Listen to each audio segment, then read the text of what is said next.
Olá pessoal, dá uma olhadinha aqui nessa questão comigo. Em 1912, José Maria, um beato e curandeiro de ervas, liderou um movimento de sertanejos entre os estados do Paraná e de Santa Catarina, a região chamada Contestado, que persistiu até ser esmagado violentamente em 1916 por tropas governamentais. Ou seja, um conflito que tinha caráter regional, né? E, diga-se de passagem, né, por ser ele um beato de caráter messiânico, tá? Ou seja, tenha um quê de religioso, né? Acabou despertando o interesse do governo federal, que acabou mandando tropas para a região para esmagar violentamente o conflito, antes que se alastrasse por outras regiões. Sobre o Contestado, é correto afirmar. Veja, essa região do Contestado é uma região problemática entre os estados do Paraná e Santa Catarina, já que, por exemplo, se eu fosse aqui esboçar, né, um mapa da região, tá bem tosquinho, né? Você teria o quê? O estado do Paraná aqui, certo? Santa Catarina e aqui o Rio Grande do Sul. Então, nesse momento anterior à Guerra do Contestado, a configuração seria essa, com o Paraná, inclusive, fazendo fronteira com o Rio Grande do Sul e Santa Catarina espremida, literalmente, pelos dois. O que aconteceu é que essa área aqui,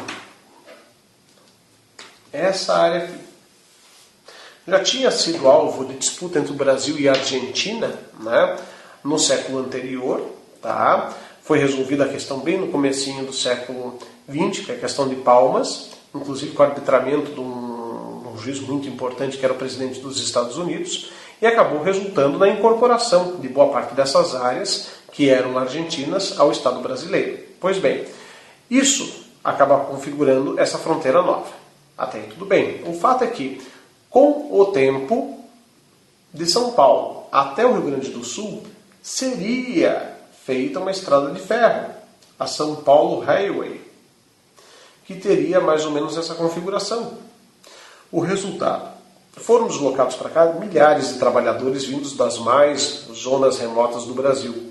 O resultado é que foi feita uma promessa a esses trabalhadores de que essas terras seriam depois loteadas entre eles, as terras à margem, para que eles pudessem morar. Ledo engano, isso não aconteceu. O que acontece é que essas terras foram incorporadas pelos latifundiários que tinham terras por aqui.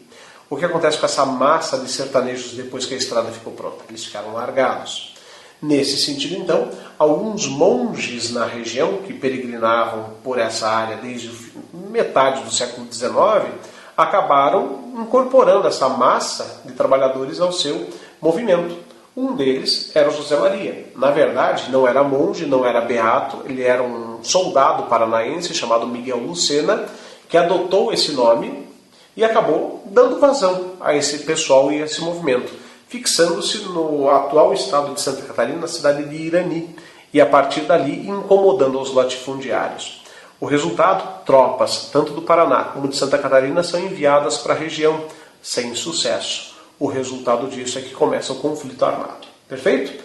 E o conflito termina dessa forma trágica, com os sertanejos sendo, aí no caso, massacrados pelo governo. Então veja, na letra A diz o seguinte, que os sertanejos consideravam a República recém-formada, veja, né, são datas bem recentes, com a República tendo sido formada há pouco tempo antes, usurpadora, e adotavam o ideal comunitário de vida, né, todo mundo se ajudando, defendendo um mundo fraterno e a distribuição das terras que o governo havia concedido a uma companhia ferroviária estrangeira, a São Paulo Highway. Deixa eu colocar o nome aqui.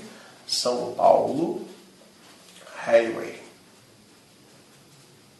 Está correta a questão, é a letra A mesmo. O que está errado nas outras? Os poceiros das terras contestadas combatiam as práticas religiosas tradicionais com o casamento e as procissões. Falso. É um movimento que tem esse caráter religioso, não vai contestá-lo. Como na revolta de Canudos, sim, é comparável a Canudos no sertão da Bahia, os sertanejos do Contestado desejavam a intervenção do Estado republicano. Não tem nada a ver. Eles consideravam a República, como cita aqui, né, usurpadora. Inclusive, né, o movimento de Canudos, o Antônio Conselheiro é taxado como monarquista, inclusive, por causa dessa situação.